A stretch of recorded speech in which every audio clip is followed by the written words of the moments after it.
Stop. You can't come past here. Yeah, I can. This isn't your path.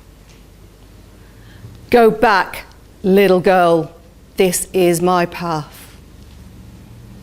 I was a tiny, timid 13-year-old schoolgirl facing a huge, strapping 16-year-old schoolboy. Ginger hair, spotty face, and steely, piercing grey eyes. I was on my way to pick up my 3-year-old sister, Olwyn, and I'd taken a shortcut through Bluebell Woods. Now my path was blocked. Time was pressing. Have you ever been in that situation where you've been threatened and felt really scared? I persuaded. I cajoled. I pleaded. Eventually, I wore him down, and he stepped aside and let me continue on my way. I think it was at that point in my life when I realised 3 things about myself. 3 things. First, I don't give up easily. Second, I'm not afraid to stand up for myself. And third, I hate bullies. So what does it mean to stand up for yourself? To me, it's about having a voice, an opinion, not being afraid to say what you think. And yet the interesting thing is, in the workplace, I come across managers who are afraid to say what they think. They are scared because they feel that when they give their feedback to their staff, they could be accused of being harassed. Now, when I was on that path, I was threatened, I was scared. That was harassment. Now, many of you are probably managers, leaders, teachers, parents. Maybe you're afraid to give feedback. Maybe you just don't know how to give feedback. You see, education is the ability to deal with life situations. And teaching managers how to give effective feedback can only benefit the recipient and the organisation. A manager's role surely is to inspire, motivate, and retain their staff. Now, here's the thing.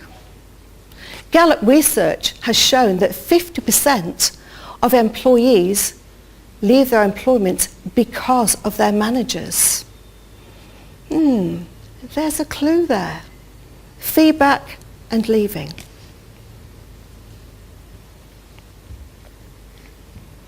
So what do we mean by giving effective feedback? How do we do it? Well, there are 3 things to remember.